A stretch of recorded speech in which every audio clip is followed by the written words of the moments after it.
out money, anything, ayy. Ooh, got the foot on the gas, pedal to the metal when I'm get to the back, ayy. Got the foot on the gas, pedal to the metal when the lane moving fast, ayy. Ayy, let them all cross. If they hate, then let them hate and make a bigger boss, ayy. Hey guys, before we jump into the episode, I wanted to let you know it is brought to you by the NMFTA. Let me ask you a question. Do you ship LTL freight? Then listen up, because the NMFC changes went live on July 19th, and they're the biggest updates in the history of freight classification. Now more than ever, accuracy matters. That's why carriers, shippers, and brokers alike are turning to Class IT Plus, the NMFTA's new digital platform for real-time NMFC data. Stop guessing, start classifying smarter, and quote freight with confidence. It's time to get your ship together because the NMFC changes are already here. Learn more at nmfcchanges.com and get started with Class IT Plus at classitplus.com. Just do me a favor and let them know that the Freight Coach sent you. This episode is brought to you by SPI Logistics, the premier freight agent logistics firm in North America. For over 40 years, SPI has been diligently building the most successful freight agent network to provide first-class relationships for our shippers, receivers, and carrier partners. We are more than another transportation network. We are a dedicated team of professionals united by one singular purpose, and that is to expedite our agents' success. All of our agents are set up for success on day one, as they are provided with a full suite of support staff that is ready to assist them with everything from after-hours emergencies to financial and administrative needs on a no-fee basis. This way, you can focus on continuing to grow your business. There is no financial risk to start, and you have the ability to earn up to 75% in commissions. If you are looking to take control of your financial future and build your business with the backing of one of the most successful logistics firms in North America, visit www.spi3pl.com to learn more.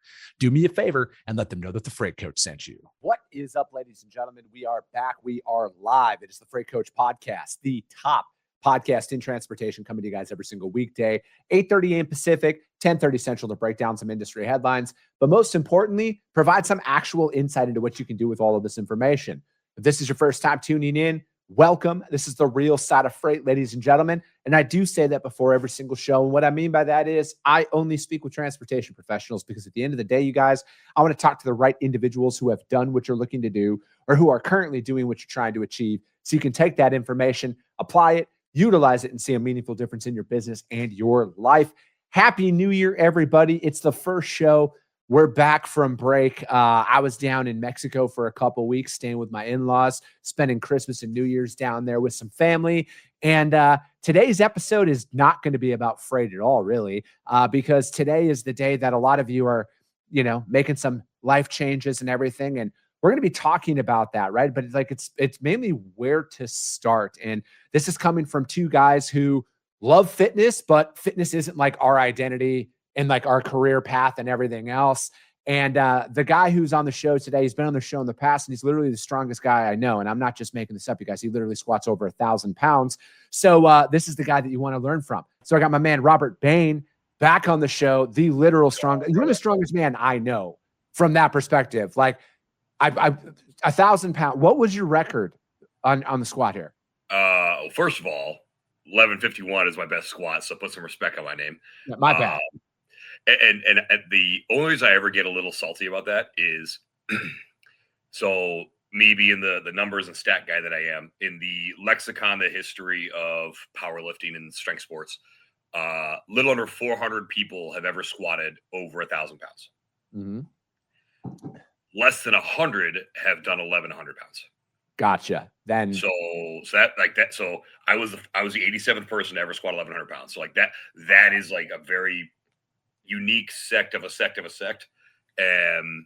Just even my 1,200 pound attempt in July, only 66 1,200 pound attempts have ever happened. Jesus. So like it's very rare air, right? And so like and the reason I give that context is like this all comes from a washed up soccer player who does this now. So like big breadth of time and difference in fitness goals. Dude, and that's why it's like, because obviously, you're one of my really good friends, and we've connected on a lot of facets of life, but like, you and I couldn't be more polar opposite from like our fitness goals and kind of like our journeys to like kind of like what got us here today. And that was one of the big things on why I wanted to bring you on today, because it's like, you're not a fitness influencer. You're just a dude who loves to lift heavy shit and talk about it, because like you come from a different background, right? Like you were a soccer player. You weren't, it's not like you were like a lifelong power lifter. And then from my perspective, I had I played sports growing up, but I was like never in shape, right? And I never, I struggled with my weight for a long time, like a lot of people, but I had to teach myself what worked best for me and how to get that functionality aspect of it.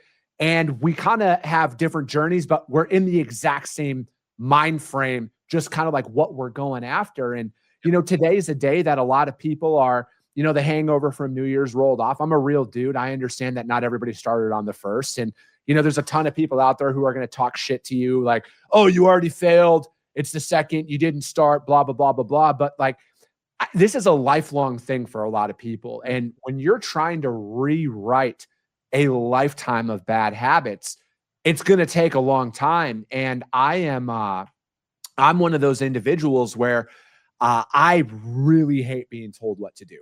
Like, hate being told what to do. I have to figure a lot of stuff out on my own. And so it's one of those things that that's my qualification, right? Is like I taught myself, but I also understand that when you are starting something, you're gonna do yourself. You could do yourself a lot of harm if you think that you're gonna go from 0 to 100 like overnight. Just like you don't go from never working out to squatting 1,100 plus pounds. Like it takes a lot of work to get there.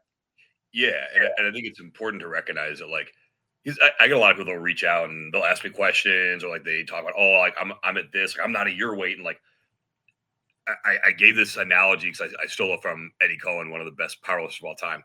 Like, this guy's at the gym, he's talking to me, and he's like, yeah, man, like, I don't throw on the weights you do, but like I squatted 400 pounds. I'm like, and that's sick. Like, that's awesome.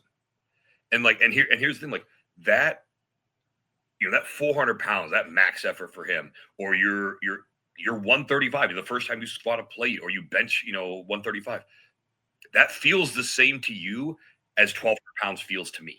Yeah. So it's not like, yes, the number's different, but it's not different. But you're right, was that everyone starts different. Everyone starts a different baseline. And no, you're not going to roll out of bed and start squatting a G. Like, yeah, there's some freaks out there that they've got a great athletic background, and with a little bit of coaching, they can get to some pretty big numbers pretty quick. But again, these are the anomalies. The reason you talk about those people is they're the anomalies. The reason we don't talk about most people's fitness jerseys is it's the same thing. If it's figuring out what works for me, what do I like, what is going to get me to the level where the accountability and missing that hurts more than having to look yourself in the mirror and go, man, I missed a workout today. Like, yeah. And here's the deal. Like, you can adjust this stuff too. There is no set regimen. There is no, like, you don't have to be so dogmatic in, I have to do my, 3 upper days and my 3 lower days and my cardio day. Like, you don't have to do that. If that's what gets you going, awesome. I love, like, what, our mutual friend, Brenner Asuga, I love, he is huge on 4 a.m. I'm here because that for him, that is his separator, because he knows it's an empty gym when he goes in there. Yep. And I love that because that's for him. That's what keeps him accountable. Yours is going to be different too. I know you're an early morning guy as well. I am not. Sleep apnea won't let me do that. But for me, it is different in that I have a select group of people that I have to chase, because I've got couple 3-4 years left of this elite level of powerlifting. So it's, what is it going to take for me to use that finite amount of time to try to catch them or overtake them? At least, good example, guy Phil Herndon. Most people in logistics never heard of this guy. In 2024, Phil and I had the 2 biggest squats at 275. We were 2 of the top 5 in the world. Yep. Phil trains at the gym I train at here in Maryland. We're friends. We're cool. And So every day I'm in the gym, I'm literally staring at the person that I've got to catch. Yeah.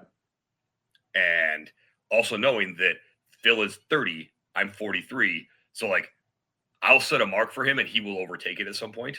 Yeah. But that's the motivation. That is where the accountability comes in, because we both know when we don't see the other one at the gym.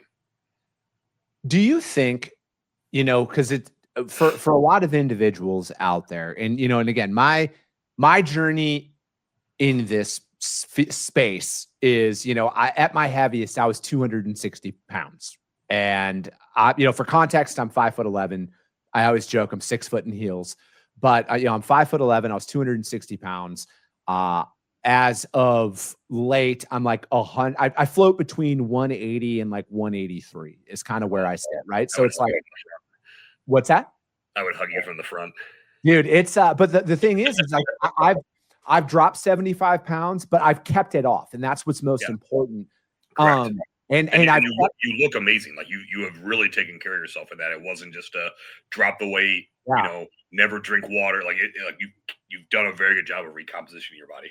And that's the thing is it took a very long time, and it took a process, but like I follow a very simple regimen, right? And I think a lot of people overlook the simple stuff here, the effectiveness of the simple stuff. So it's like, I don't lift a ton of weight when I'm doing it. I do higher reps, but I do it for more endurance style stuff that's out there. But again, like my cardio is walking, right? Like 45-minute walk. It's not like a leisurely stroll. Like obviously I'm putting forth effort behind it, but it's like, that's the extent of what I do. But for me personally, everything is won and lost on the plate. And like 90% of my battle was eating. And so it's like, but here's the thing. I did way more harm than good, because just like with everybody, right? Like I flip-flop on my weight a lot throughout my 20s and early 30s and everything. And I got to a point where when I think, and bringing it up today is I think a lot of people are sitting here today and they're like, man, I ate like shit over the holidays. I'm going to starve myself. I'm not going to eat anything for today and, tomorrow or whatever else. And I've done that. But what I found is I did way more harm than good in that, in those instances. And that's why it's like, I looked when I first started all this stuff, man. And I was watching a bunch of YouTube videos and a bunch of jack dudes. And I saw I'm like, dude, all these guys are eating steamed rice and like a protein on top. So like, I just started with one meal. I like my lunches. I'm like, all right, I'm just going to put white rice in a bowl, and then I'm going to put a couple of chicken sausages on top of it. And that's all I ate every single day for lunch for a very long time. And then what that compounded into is then I'm like, all right, now I'm going to start doing that for a second meal. And where it's like, and I think that's why a lot of people struggle with this is they go from 0 to 100. They have no results in a very, for a week or two, and then they fucking quit. Yep. And that's, you hit it on the head, is that you can't go 0 to 100. You have to do the 0 to 1. You have to do these kind of steps. And where I have, in the event that I coach you, and I don't coach people very often because, to be fair, like if I try to coach you the way I train, I'm going to burn you out. Yeah. And yes, Sonny, very heavy duty bar. they're all specialty bars that we use. Yeah. Other than deadlift, I don't think I've used a regular 45-pound bar. And even the deadlift bars we use are all specialty. I have not used for heavy lifts, a conventional 45-pound standard bar in 12 years. Yeah. Anyway, I digress. So what I have found when I tell people like is you're starting the journey, start with the movement part first. Don't change your diet. Like the diet's important. It is very, very important. But just get to moving. Get comfortable with movement. Most people don't have this kinetic awareness of where their body is in space, how things are going to feel, how the DOMs are going to feel. If you don't know what DOMs are, go start training legs. You'll figure it out pretty quick. Yeah. But yeah, so like figuring out and how your body responds to that. Now again, I've had, started playing soccer when I was 5. And so now, I'll be 44 here in March. So like you've got almost 40 years of, understanding how my body responds to stimulus that now I can work with to figure stuff out. Also learning how my body has adjusted and adapted with the significant weight gain. I graduated high school as 150 pounds and now I walk around about 270. So like and I'm 5'8", so that's a lot of dense. That's a lot of stuff that I have to consider. And so, but again, it's been over 4 decades. So when you put that into perspective, it's like, okay, like, yeah, this stuff's all second nature. But starting with just the movement part, put some weights in your hands, get your feet on the ground, touch some grass, touch a treadmill, start there. Yeah. And then when you get into the nutrition piece, I always tell people, like, I love it. Start with one meal, or just track your nutrition and track everything. Don't shortchange, like track the sauces, track everything, because you think you're eating 1,600 calories a day. You're actually eating about 3,000. Fuck, dude. And that's the thing right there, Robert. Buying a food scale is the best investment you can make. And I would say that over working with a trainer, working with anybody right away. All right. And I know every fitness person out there fucking rolls their eyes when you hear stuff like that, because that's the big thing, man. A lot of people think they're eating clean. They're not weighing out their portions at all. And what you realize is you're like, oh, on paper, this looks about that size. Bro, that's the thing that I think I struggled with the most is like those silent killers in regards to like condiments and add-ons to the food. There's so much extra in there. And that's why it is. It's like, dude, you can get a MyFitnessPal. It's free. I use the free MyFitnessPal account for a very, very long time. And that was used it for 15 years. Yeah. And dude, it's like, you don't even realize how much you're eating at that time, right? Because every calorie counts.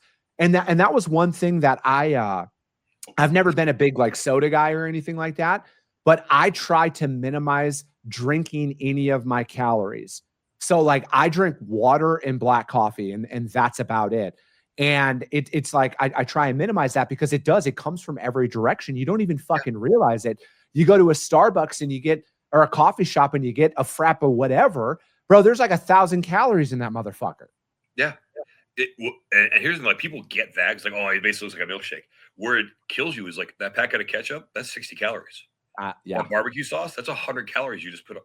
And that's not what we think about. So those are things you can, again, that's kind of like phase 2. And then it's all right, now I'm going to start adjusting the actual like the food I'm intaking. Like once I know what I'm actually like, now I need to adjust it. Like, where do I substitute? Am I going to substitute out? Hey, I'll get like was it Pubba Stubs or whatever, the sugar-free barbecue sauce as an example. Yep, the Stubs. Am I going to switch to hot sauce? Being a hot sauce connoisseur, like everybody on their fitness journey. So that's, but it all has to start somewhere. It starts with day one. Start figuring out what movement you like. And listen, it may not be barbell movements. It may not be dumbbells. It may be classes. It may be kettlebells. It may be the Stairmaster. But here's what I will tell people. I don't care what you identify as. I don't care what age you are.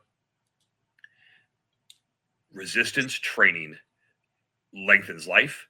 It makes you more resilient. It prevents disease. There is enough data out there. You can go look. I don't care where you view science, whatever. All of it is there. That resistance training starts immediately to impact positively the body, from the musculoskeletal system to, again, bone density, everything. You're not going to reverse necessarily years and years right away, but saying, oh, I don't want to get too bulky, or I don't want to get you. It's not about getting bulky or jacked. Trust me, there are people that have been lifting for 30 years. They're not bulky or jacked. Yeah, I think that, dude, and that's the thing, right? Like I don't know if people can actually comprehend how much work it takes to get bulky. Like that's like a whole other conversation that you shouldn't even be considering when you're. Quick snapshot. Here's what it took to get bulky. Freshman year of college, I'm 155 pounds. The end of my freshman season, boom, start. I'm in the weight room. I'm hitting weights. I'm training. I'm eating. It was for 9 months between, like, the lowest days were 7,000 calories. Top end days were almost 11,000. Yeah. For 9 straight months. And when you're eating that style of food, most people have no idea how much food that actually And that's the thing is, only about 60% of it was like clean eating. I would house an entire pan of Stouffer's mac and cheese. Yeah. Every day. Dude, that's insane.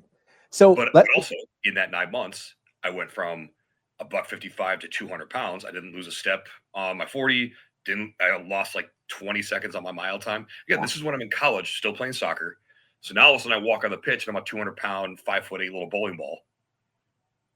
Like, again, but to get and to continue that bulk now, you know, a lot slower, but still to be 270 pounds, like to get to that point and the composition that I currently have, that is years and years and years of not just the eating, but the heavy lifting, the recovery, injury resilience. I've had one major injury. That's it. Knock on wood. Like, so there's a lot of things that have to happen for you to actually get bulky. And I'll call it out. A lot of people say I don't want to get bulky or bigger, usually the ladies. Everybody seemed to like Michelle Obama's arms. Guess what? She lifts weights. She got jacked. Well, I guess you can count me in the ladies category because I'm not looking to get bulky at all. I'm looking for functional endurance, right? And for me, it's like I think muscle. What's that? And you know where that comes from? Muscle. No, absolutely, right. But I look at a lot of it where it's like I've been where I would say 99% of the individuals who are like, I got to get in shape this year. I've been in that situation for 37 of the 39 years that I've been on this earth, because these last 2 years, January of 2025 and now January of 2026, are the first consecutive years of my adult life that I have not started January thinking I need to lose weight. I've done it, right? And I've maintained it and I've kept it. And I think that a lot of individuals out there today, it's like, do not, and when I say overdo it, I'm not saying not put forth effort. What I'm saying is think that you got to go into the gym and throw around a bunch of weights and everything. It's like, you got to start with, I think a lot of people who are starting out for the first time, day one in the gym, realistically, they need to go, don't even touch a weight, go to a treadmill. Yeah. 3 mile an hour. Just move. 3 miles an hour on the treadmill, walking pace, whatever your walking pace is, do a level 1 grade on there, because that's actually like a level surface, not the 0 grade, but what we won't talk about. Just go 3 miles an hour. Blood flowing. That's it. And go for 45 minutes and just start there. Get your body moving. Worry about lifting weights later on, because again, you can't go from not having any physical activity to thinking you're going to go in there and throw around weights. And I know how most guys think. Most guys are like, oh, I used to lift weights in high school. I'm going to go throw some weight on the bench. I'm going to go. No, fuck that. Don't even touch that stuff. Go and get your body moving. And I would stick there for like 2 weeks. I wouldn't even touch a weight for 2 weeks. And then you know what? When you do start lifting weights for the first time, go is lighter than you think. Mm-hmm. It's all about because it's form and motion. Get that blood flowing in the right direction. Do not go in there and think you got to throw a plate on the bench or anything like that. But like, dude, it's like, it's just starting simple like that. But again, it's the slow incremental increase of intensity and everything else. But again, you go out there, you go on Instagram, you go on social media, you see all these individuals who train for a living. And then, like, let's be honest, Robert, you're in that scene more than I am. There's not a lot of natty going on in there. There's TRT, there's a bunch of shit that those guys are injecting themselves in. I'm not saying that they don't lift heavy, eat right, and everything else, but like, there's a false reality that you see on social media compared to like what the everyday person needs to be focused on. So I want to touch on that. So a couple quick caveats. This is a Robert Bain opinion only. It's not representing the opinions or beliefs of GLCS, Strongest Man Logistics, Ready to Execute, or Carry Summit, anything I'm associated with. Drugs aren't bad. But additionally, to your point, they create a facade. They create a vision that people don't always realize is there. Yes.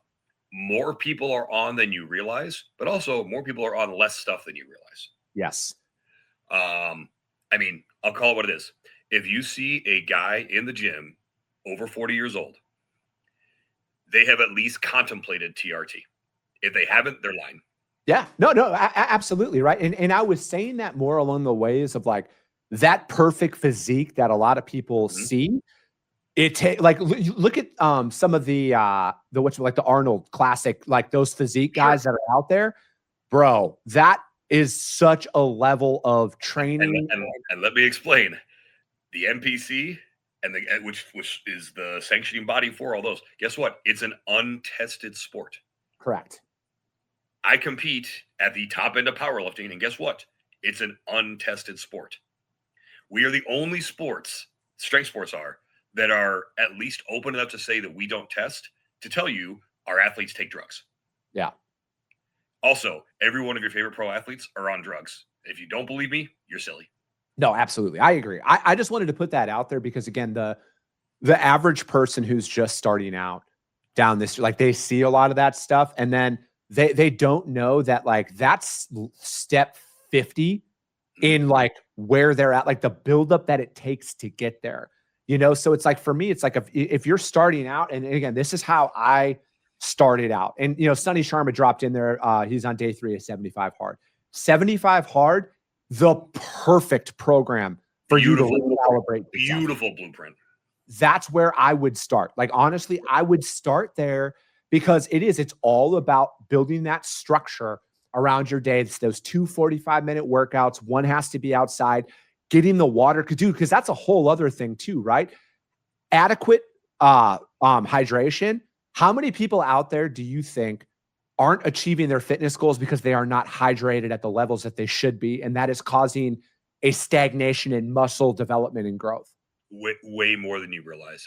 Your soreness after workouts is so directly correlated with your level of hydration.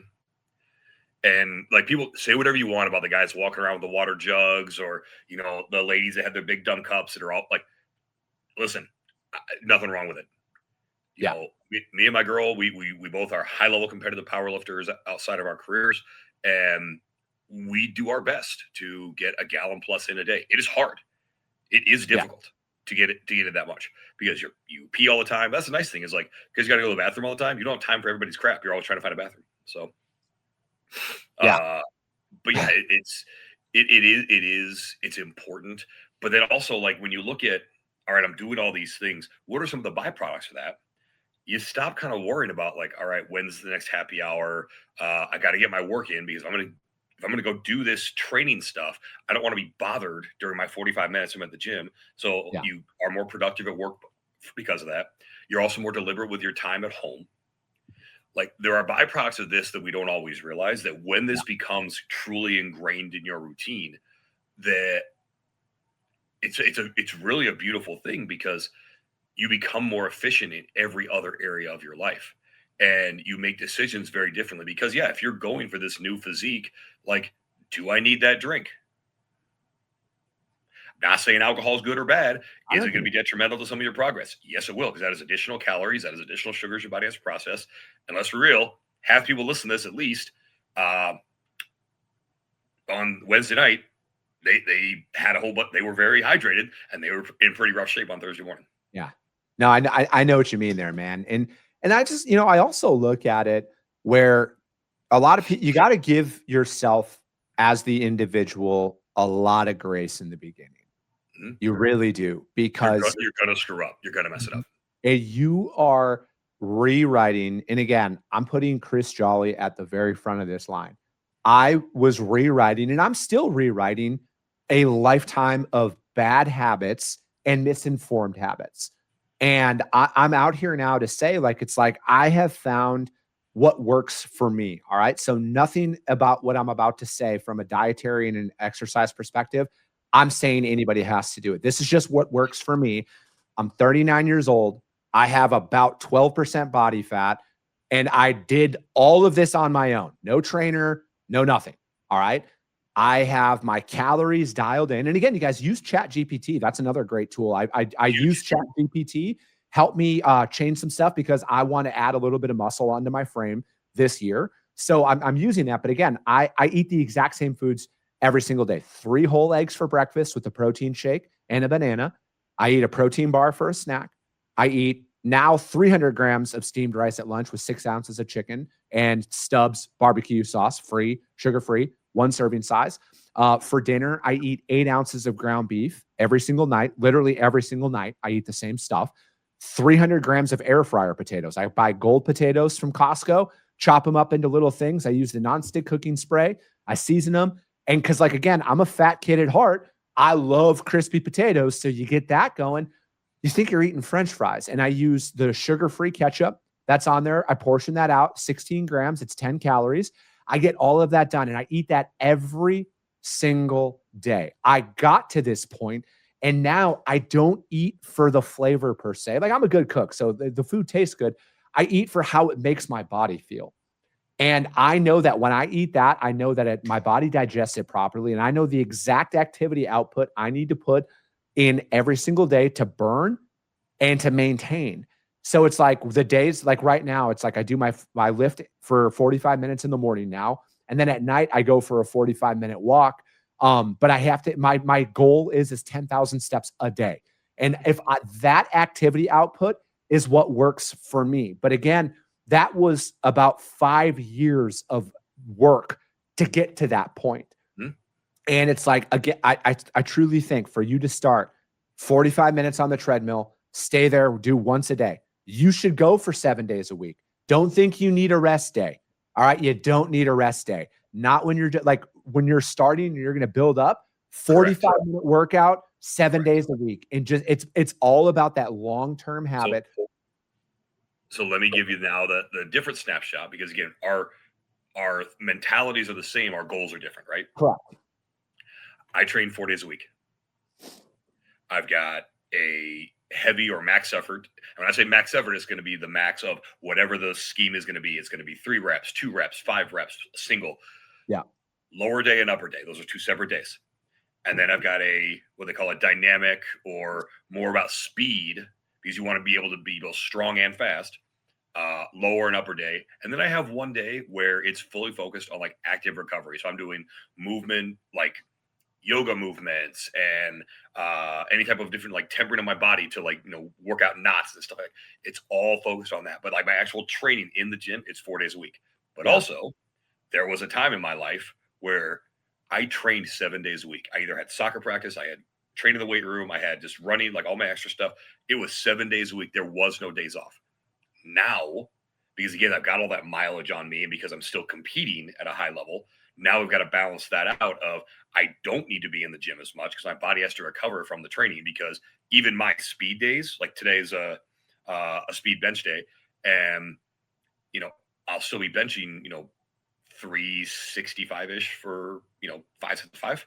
So like that's a solid amount of volume and weight. So my body takes time to recover, and my elbows are kind of crappy. So like, and they get real angry during this time of the training cycle. So cool. That means I need to have a day or two to recover to then go and squat on Sunday. No, and that's the thing, right? It's like once you've identified that, you're 20 years ahead of where a lot of people are. And I have a coach who's helped me with this too. So I do have somebody I pay to do this.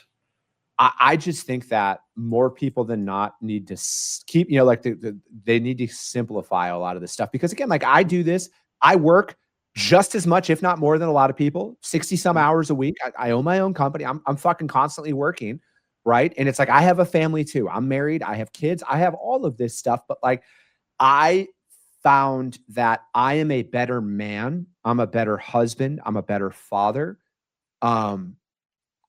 And overall, I love myself more in this version of myself than I ever have in the past. And I directly tie it to the complete transformation that I made from a mental perspective, the mental benefits that working out gets me, but obviously the physical benefits, right? Like, again, I'm married. I love the way my fucking wife looks at me now when I walk around shirtless in my house. It's a lot different, right? She's always loved me, but she fucking loves abs a lot more than a beer gut. I mean, I will say my girl likes seeing, 270 pounds and abs walking around the house. She's not mad about it. Yeah, exactly. Right. So, dude, if somebody out there is like, you know what, at the end of the day, though, because you said you work with a coach, let's wrap up with this. Some people might be like, dude, I don't have it in me. I need a coach for this. Yeah. How would you recommend somebody find a coach for the first time? So your first coach, go to your local gym, your Lifetime, your Export, whatever is nearby. Get a personal trainer there. That's what you need. You do not need to go and seek out, like I did, a person who has coached all-time world record holders, who has a understanding of biomechanics at a level that most PhDs don't. You don't need that. Yeah. And so, like, Sean and I have been friends for a decade now. We've been training partners. He's coached me, others in our team, even my girlfriend, she's also coached by him. So, like, not everyone needs, and most people don't need a person like that. To be fair, most people couldn't handle a person like that because he's going to treat you very differently than those coaches. What you want is you want someone you can relate to. You want someone who's going to understand your goals. You want someone who's going to hold you accountable. Your personal trainer that you're going to find at most of these places is going to be that. And here's a couple things you want to check during the first few sessions. Do they have their phone on them other than recording you with your permission during your sessions? Do they check on you when you're training outside of those appointments? Their certifications are usually just there for show. They're there because they have to have them for insurance purposes. What is their actual knowledge of you? If you look at their other clients, or their other clients doing the exact same workout as you, in that case, they have a cookie cutter spreadsheet. They're not what you want. Yeah. So you want to find somebody who's going to look at you and say, okay, Chris, you're 5'11", you're 180 pounds. Your goal is to put on 5 pounds of muscle, 10 pounds of muscle this year, whatever it's going to be. Your training is going to look like X. Also, based on your ergonomics, you're going to do this exercise. You're going to have this foot placement. You're going to have X, Y, Z versus, hey, Bain over here, you are not so concerned with losing weight. You want to be as strong as possible. Yeah. So we're going to do X, Y, Z. Like, you may do ass to grass squats. I'm not going to, because absolutely not. Yeah. I go exactly where the judges are going to say I have a good lift, and that's what I'm going to do. Yeah. So you want someone who's going to truly understand what your goals are, and ask them the question, like, does everyone run off the same spreadsheet? Does everyone run off the same program? If they do, that's a red flag. Yeah. And, I agree. But again, the place to start is at the local gym where you're going to have your membership, because again, this is where you're going to have access to this person. Yeah, dude. And another thing too, as we're wrapping up, you do not need supplements when you're starting out. All right. Like, you don't need to pay for a bunch of not right away. Right. Like, again, it's all about getting started. Right. Like, I wouldn't even fucking pay attention to your macros. And that's why I didn't even bring it up to, like, right now. Like, you need to just get moving. There is no supplement that is going to fucking fix your life, not right away, right? And every supplement. There is one I tell people, if you're going to start going to the gym, vitamin C. Yeah, because you haven't been in those environments, you want your immune system as strong as possible. Yep. Vitamin C is the only thing you need. Perfect. And that is to start, ladies and gentlemen. All right. That is just to start. Everything else, that it all comes in time. But again, get cardio, get active, get your blood flowing, get that discipline built into, like, hey, I'm going to do this every day. I'm going to do this every day. I'm going to get moving. Once you graduate past a couple of those levels, there's a lot of great shit that you can do for your body. But, like, trust me, I spent so much time, so much money on shit that never did anything for me until I got as simple as possible. And my mentality was, well, 150 years ago, none of this shit existed. And people were in way better shape than right now. So what do I got to do? I got to move. I got to walk around a lot. I got to keep it simple in my diet. I found out what works for me. And I think that's where a lot of people need to start on, right? And then again, if you're as overweight as I was for as long as I was, you need to understand it's going to take a lot longer than you want. You're going to fight that mental battle a lot more than you want, but it is necessary. All right. I still struggle with my body image. All right. I will admit it. It's so worth it. 100%. It's worth it. Robert, thank you so much for your time. How does anybody reach out to you though, man, if they want to find out more? Absolutely. You can find me on LinkedIn, Robert Bain, Strongest Man in Logistics. Caveat to what you just said, or piggyback on that. If you just need a cheerleader, hit my DMs. I ain't going to coach you, but I will absolutely be your cheerleader, because Chris, I've been yours for how long we've been friends. Fuck yeah. That's it, man. Same with me, right? If you're just going to the gym and you don't have anybody in your corner, fucking DM me. I will gladly cheer you on, because I'm a guy who's going through it as well. All right. This is a lifelong commitment, and your health is the only thing that matters at the end of the day. But that is going to be it for today, ladies and gentlemen. We'll be back on Monday. As always, if you got value in what you heard and you're not subscribed, subscribe to the show, you guys. And if you're feeling ambitious, rank it on iTunes and Spotify, because if you see value, your network's going to see it as well. I appreciate you guys. I love you guys, and we'll be talking to you soon. Came back with a bang, window down, yelling out money.